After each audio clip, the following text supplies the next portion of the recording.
Casarão das Lajes é uma das primeiras casas de Ouro Preto, antiga Vila Rica. Ele pertenceu ao Pascoal da Silva Guimarães, que foi um minerador do século XVIII.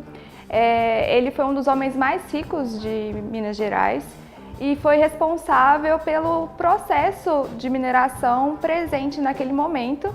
Então, ele que trouxe muita tecnologia, muito conhecimento para que fosse extraído ouro naquele período. E no Casarão das Lajes moraram outras pessoas também muito importantes para a história de Minas Gerais e do Brasil. O Pedro Corrêa de Araújo, ele foi responsável pela Semana de Arte Moderna de 1922, trabalhou com grandes artistas como a Tarsila do Amaral, Portinari, Guignard, de Cavalcante, Matisse. E ele teve uma influência muito grande na arte modernista brasileira como um todo. E nesse mesmo período, meu avô, que era sapateiro, José Lucas de Toledo, ele precisava encontrar formas de ganhar dinheiro para sustentar a família, e nesse momento ele conhece a Lili Corrêa de Araújo. E é nesse momento que as histórias elas se cruzam, né? A história do Pedro, do casarão, da Lili e a história da minha família.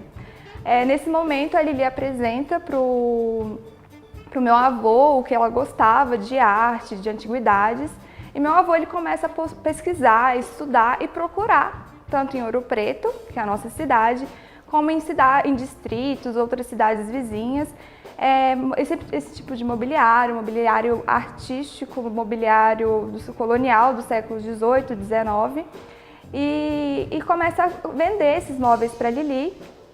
E as pessoas com quem a Lili se relacionava, amigos, familiares, também ficaram bastante interessados com todo o conhecimento que o meu avô ele conseguiu adquirir ao longo desse tempo que eles estavam trabalhando juntos, né?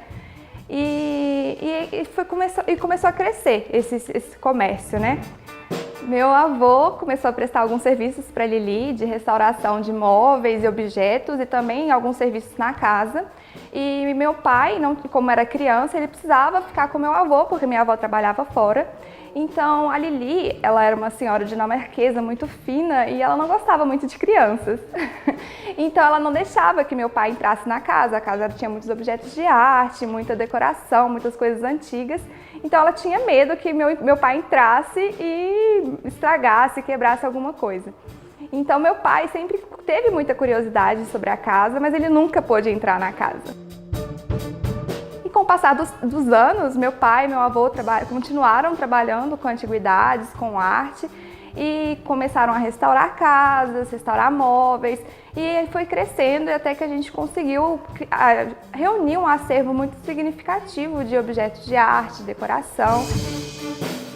Em 2008 a gente teve a oportunidade de comprar a casa, e desde então tem sido um processo bem longo, são 13 anos de obra, mas uma obra que tem sido bastante cuidadosa, com bastante cautela, com muito cuidado mesmo, porque a gente sempre se preocupou bastante em manter todo o sistema construtivo da época. Então, todas as paredes estruturais de pedra e barro, elas se mantiveram, as paredes de pau a pique, a gente refez todas elas, né? Porque muitas delas já estavam caindo, quebradas, estouradas. E diferentemente de uma obra nova que começa de baixo para cima, uma obra de restauração ela começa de cima para baixo. O nosso telhado é um telhado de 4 águas e começando de cima ele tem toda a estrutura de um telhado antigo com as mãos amigas, o rabo de andorinha, as estruturas de tesoura. As paredes de pau a pique, elas eram feitas conforme era feito antigamente, então amassadas com os pés, terra, barro, bambu para armar e firmar a trama, né, do pau a pique. E tudo muito pensado com muito cuidado, com muito carinho e com o objetivo mesmo de fazer com que as pessoas possam conhecer e desfrutar desses processos, dessas técnicas construtivas que foram se perdendo com os anos. Hoje, a maioria das restaurações, elas permitem que sejam usadas estruturas metálicas, e lá não, a gente quis mesmo manter com essa tradição, com esses costumes e com esse sistema construtivo que conta a história da nossa arquitetura, da nossa engenharia civil e é muito importante para a nossa história como um todo.